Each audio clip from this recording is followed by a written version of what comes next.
Hello and welcome to another episode of the Startup Operator Roundup. I'm Roshan Karyappa. And I'm Gunjan Saha, and together we'll be breaking down the biggest headlines from India's growing startup ecosystem. Now, this week has been a week of firsts. For the first time, India has breached the 3-digit medal tally in the Asian Games. Amazing. For the first time ever, also, we are seeing a startup, well, to be specific, a Fintech, acquiring a bank in the country. Again, for the first time, e-commerce platforms are now allowed to onboard those sellers who are not registered with GST. And I think that will open up a lot more new avenues for sellers to sell their products to a larger demography. Then Dream11 has been wearing the creative hat. They found out a very hacky solution on how to retain customers even while they have to pay GST on the money that users need to upload in their wallet. And lastly, in this way, we'll be talking about Bhashini and RBI's partnership to deploy a multilingual, frictionless credit platform for India. A lot of exciting things to discuss, so stay tuned. Before we begin, if this is the first time you're tuning in to the Startup Operator Roundup, this is a show where Roshan and I break down such big headlines from India's startup ecosystem. And if you're a returning listener, please consider liking this video and sharing. And also get active on the comment section and let us know what you think about what we'll discuss. So let's get started. Well, Roshan, is bar 100 par. Yeah, wonderful performance by the Indian athletes. I particularly like that, we're getting track and field medals now, right? I mean, it just, that success hits very differently. Who knows, maybe in another 5-6 years, we can expect that, some of the Asian Games success translates to Olympic success as well, right? I mean, the government has spent a ton of money. Well, relatively, around 450 crores on exposure, coaching, equipment, and so on and so forth. I do hope that a lot of money comes in. Here again, I would love to mention Olympic Gold Quest, to whom I've donated previously, right? Doing a fantastic job of adopting these athletes and being patrons to the sport, right? I mean, certainly, we need other sports to come up. I mean, we're the powerhouse in cricket. We're phenomenal at chess.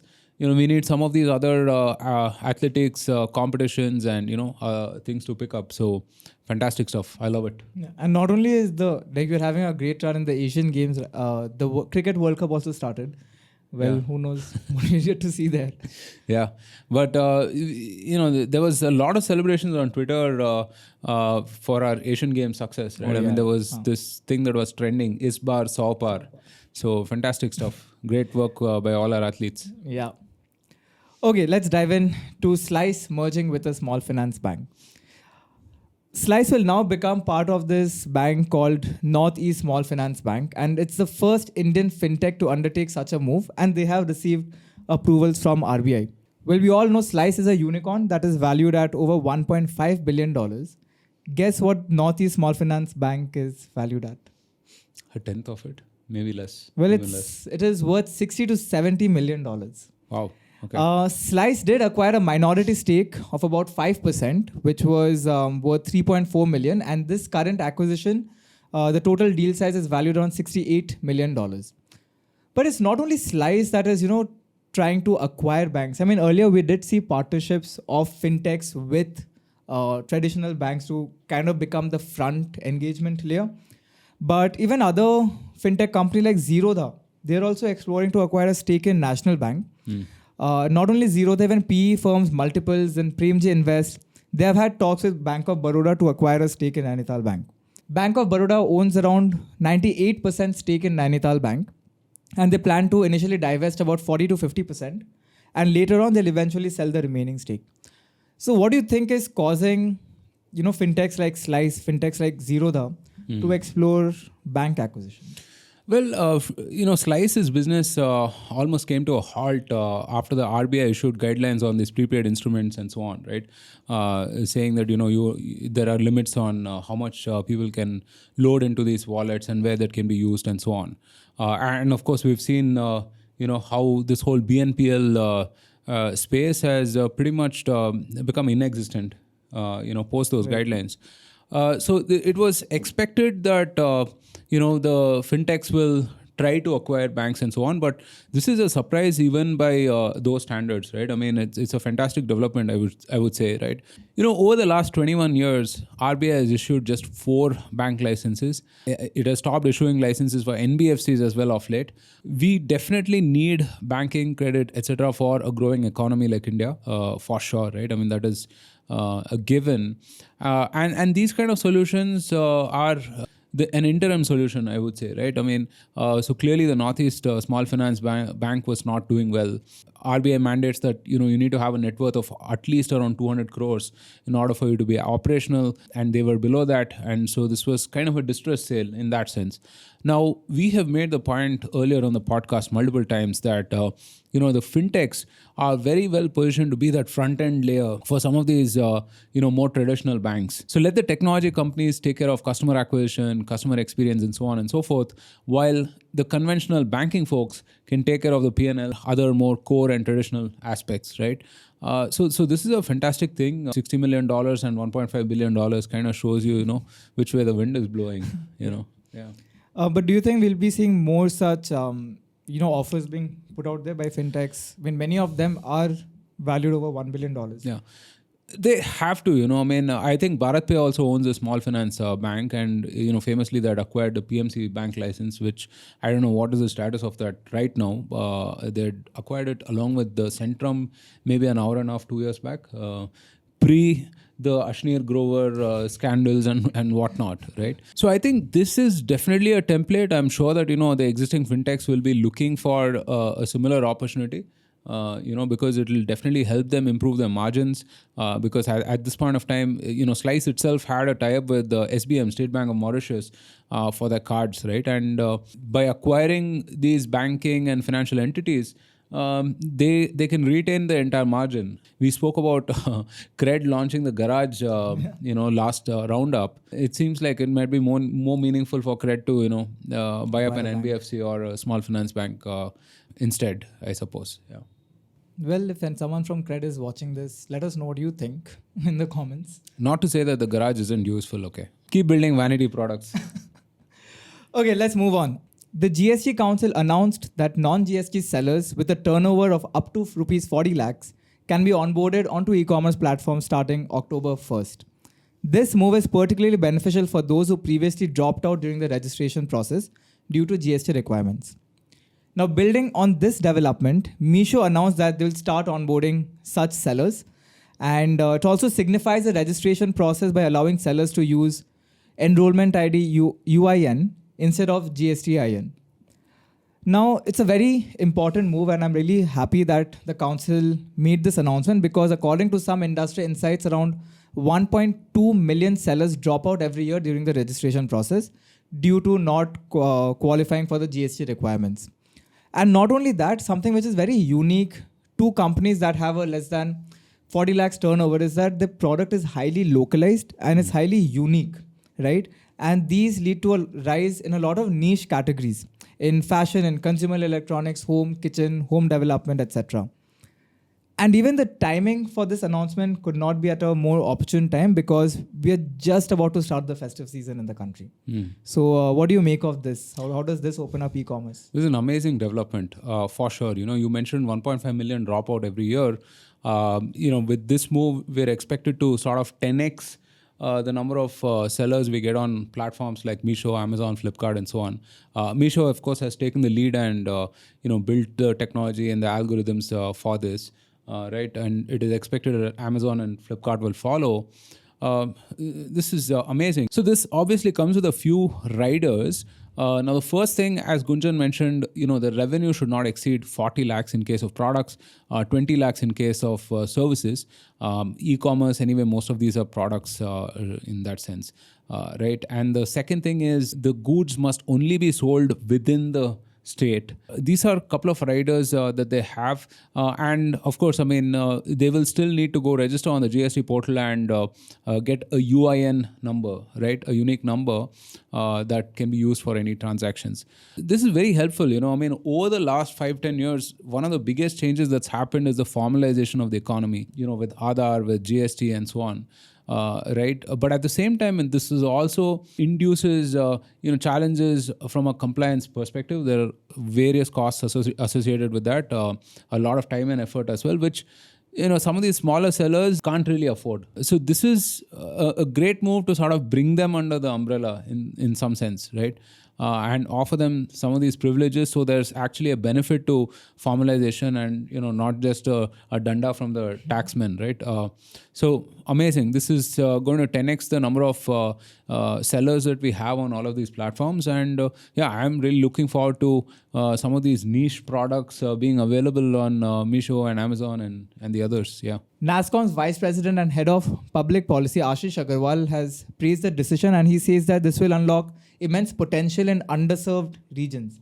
And similarly, Meesho's co-founder and CEO, Vidit Atre, is calling it a watershed moment. Now, while yes, the benefits for such a move is evident, but if you think about it, it has its challenges as well, right? Because we have seen companies like Amazon, like Flipkart, follow some aggressive methods to list down high-value sellers in the platform. So if there's a new entrant who's not that popular, how do you think customers will be able to discover them when they search for an item in the platform? Meesho is a different sort of a sales motion compared to Amazon and Flipkart, right? I mean, Amazon and Flipkart is top tier, is mostly for folks like you and I. But whereas Meesho is a lot more niche, so they already have such people on their platform. I guess, discovery is always going to be a challenge. Think about it, right? I mean, this is another avenue for the seller to sell their goods and services, basically, right? And it's not only these platforms or whatever, right? I mean, they can also sell on their own websites. By the way, if you guys haven't caught that episode with Sumit of Dukan that we published quite recently, do check out that. Also, another thing, if I was a company like Mensa Brand or Thrasio, I would be jumping at this news. Too small, all of these folks, anyway. Yeah, they're an umbrella brand for companies and brands that are of a certain size. I mean, these are like less than 40 lakhs of revenue would be maybe a couple of weeks' marketing budget for some of these bigger brands. Yeah. Right. So now let's move on to some updates from the gaming industry. Few weeks back, the government had announced that they will be charging a 28% GST to customers for any game for online chance or skills. And Dream11 has come up with a very hacky solution to circumvent that and not let this loss get incurred by customers. So what they did is when customers are loading their wallet, assuming let's say you're adding 100 rupees, of course the platform will charge a 28% GST. But what Dream11 is doing, they're offering coins, right, which compensate for that. So for example, on 100 rupees, you're getting a GST charge of let's say $22. The Dream11 will be offering points to customers worth 22 rupees. So effectively, your wallet balance is still 100 rupees. Interesting. Now, of course, there are some conditions for it. It needs to be used within 90 days and stuff like that. But what do you think the GST Council will be thinking about this? I doubt they would even care. Some of these laws and regulations, right? I mean, they're made in a very bullheaded way. Startups are left to deal with the consequences. Props to Dream11 on that front. They figured out a hack around this. Let's see how well it works for them, right? But there has to be some kind of a long-term solution, and for that, both the innovators and the policy makers have to sort of get in the same room and figure out the way forward. Let's decide once and for all if something is permitted or not permitted, right? I mean, let's not wait until startups with multi-billion-dollar valuations come up and then we're dealing with the consequences of a policy or a regulation. So yeah, I mean, kudos to the ingenuity, but I'm sure that they'll all be hoping for more predictable norms to operate in this industry. Yeah. So another thing I want to touch upon is the whole decision by GST Council to implement retrospective taxes, because Dream Sports, the parent company for Dream11, right? I think they're valued close to $8 billion. The valuation would have increased now, but when they last raised $1.6 billion, they were valued at $8 billion in 2021. According to some news websites, it is said that the company, Dream Sports, needs to pay GST worth $3 billion as of March 31, 2022. Now, see, if this taxation was on profits or cash flows, it kind of would have made sense. But this is on the total operating costs, right? And a $3 billion just a tax bill for a $8 billion company. Yeah. I mean, with that logic, the gaming industry will be, I mean, let's say they'll be heading into a lot of troubled waters. Yeah, I mean, obviously, these will be contested, right, in the courts and whatnot. So it's not like, they'll have to pay up the following day. All of these folks will have to sell their company to pay their taxes. It's at that level, right? It kind of leads me to believe that somebody in the government or whatever doesn't really like gaming for whatever reasons, right? See, I mean, I've said this before that I personally am not a fan of this.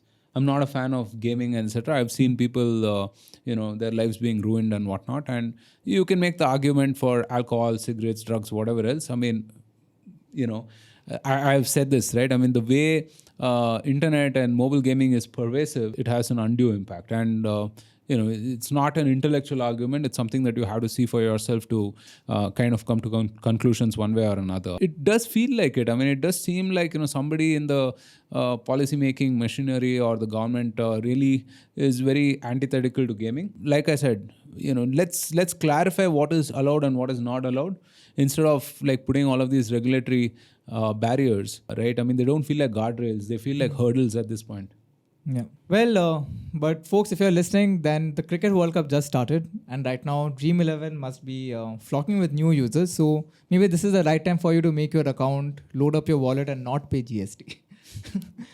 And now, towards that development, Digital India Bhashini division now plans to launch the Reserve Bank of India's public tech platform for frictionless credit in multiple languages to make monetary providers extra accessible throughout languages. Now, if you are curious as to what the Bhashini platform looks like in action, here's a quick demo of it. Hi, this is the demo of the Bhashini bot. This model has been fine-tuned to be highly accurate on the PM Kisan Yojana. क्या मैं PM Kisan के लिए eligible हूँ? So I just recorded some audio and then I'm uploading this to WhatsApp, right? यह देखने के लिए कि क्या आप PM किसान के लिए योग्य हैं, मुझे आपकी श्रेणी, आय की स्थिति और भूमि के प्रकार की जांच करने की आवश्यकता होगी. Well, now clearly looks like there's some sort of GPT magic going on under the hood. But if you think about it, right, this really, I won't say completely solves for, but it is a huge step forward in driving the financial inclusion that we all have been talking about. Oh, for sure. So this looks pretty amazing. So what's happening here is that users just need to record a voice note on WhatsApp. And under the hood, this entire technology layer is converting that into text, sending it to a GPT-like plugin, fetches the response, sends it as a text message on WhatsApp, and this returns a voice note for the users to listen to as well. Now, this, I think, is a huge step forward in driving the financial inclusivity in India that we all have been talking about. Yeah. One of the first schemes that Prime Minister Modi announced in 2014 was the Jan Dhan Yojana, right? And since then, we've seen millions of bank accounts being set up and, good portion of them being operational now as well, right? And then you have all of these welfare schemes, whether it is PM Kisan Yojana and some of the others, right? I mean, as a farmer, you can check eligibility for welfare right on apps like this, right now. Again, see, the way you interface with some of this computing is bound to change, right? We are used to, keyboards, typing on phones, etc., etc. But people who are new to internet, forget about now. 5-10 years from now, I don't think we will probably be using the keyboard in that sense. It'll all be voice. It could all be voice, right? I mean, already I feel like the voice input on your Google Assistant or Siri has come a long way, a long way. Right now with GPT-4 directly being able to hear some of this audio and do computing tasks, it's just a matter of time, I would say. And this is a phenomenal sort of development, Bhashini supports most of these Indian languages, right? 29. All of the popular ones anyway, right? So this is great. I mean, it can be a good template for not just on the financial inclusion front. I mean, for any of these welfare, redressal, understanding policy, those kind of measures. Let's see how the markets performed in terms of fundraisers for the first week of October. Bizongo, which is a B2B e-commerce startup, raised $50 million from Schroders Advec, IFC Core, Chirate Ventures, B Capital, and British International Investment. House of Brands firm Mensa Brands secured $40 million from Evolution X Debt Capital, which is a leading debt financing platform for growth stage companies. Then Bolt Earth, which is an EV infrastructure and software development company. They raised $20 million from Union Square Ventures, Prime Ventures Partners, and Itigo Funds. Well, one thing is for sure that the large check size still continue coming in. Yeah, we saw 50, 40, 20. I mean, these are, larger, I would say, for sure, right? Good to hear news from Bizongo. I mean, we hosted Ankit, who's the co-founder and CEO, sometime back, maybe a couple of years back or so, on the podcast. I love these B2B platforms. They're really helping all of these small businesses with software, with financing, so on and so forth, and adding to all of the formalization that we spoke about, right? So, yeah, more power to them. Yeah.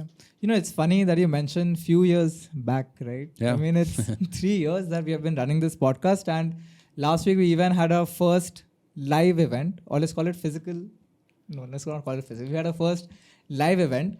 We are expecting that episode to be out next week. So folks, do check it out once it's out. If you want to know when it is coming out, follow us on social media. But that aside, last week you even had hosted Awais of Pixel in the studio, and so the co-founder of Zostel as well. Yeah. Those will be coming out. But while we are waiting to listen into those conversations, can you share some highlights? Zostel is very interesting. So they've just entered into the whole crypto world with something called Zo World. They have an NFT club, and once you become part of that, you can access what they call a Zo House, which Thiru as our producer, we saw, and seems like a very cool bachelor pad, right? With gaming stations and whatnot.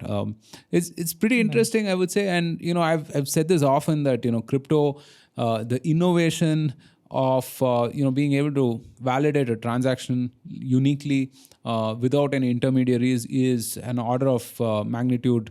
The invention of the wheel. But we definitely need to sort of maybe steer away from the price action, steer away from all of the scams and whatnot. I need responsible people to build in that. It's certainly a universe that I completely don't relate to. But it was interesting listening to Dharamveer of Zostel. We mainly focused our conversation on how he built this culture of backpacking in India. Right? I mean, because 10 or 11 years back, that wasn't very common. Unheard of. Yeah. So fantastic stuff. And also we had one of the most sought after guests on the podcast, Awais Ahmed, with us last week. And I joked with him that, if I mentioned him anymore, right, I mean, people would show up outside our studio and demand for him, right? So it's great that we finally hosted him, and he seems very, very sorted, right? We discussed this whole rise of space tech in India, what it takes to, ship a satellite up in space, and plenty of other things around commercialization and so on. So 2 fantastic, or rather I should say 3 fantastic episodes lined up for all of you. If you think that I should host a particular founder, or we should talk about a particular startup, do let us know. We're Startup Operator on most social platforms, and we're waiting to hear from you. Yes, that's right. And also, if you want updates to be delivered straight into your WhatsApp inbox, and I promise you this is not spam messages, you'll find a WhatsApp link in the description below. Do subscribe to that as well. So that's it for this week. A very fantastic week. We are going to see changes being done in the banking industry. We are going to see non-GST sellers onboarded onto e-commerce platforms. Dream11 has found out a hacky way so that you don't have to pay GST taxes. And RBI is launching, along with Bhashini, a conversational platform to drive financial inclusivity in the country. That was it for the 129th edition of the Roundup. We'll see you again next week. See you guys. Cheers.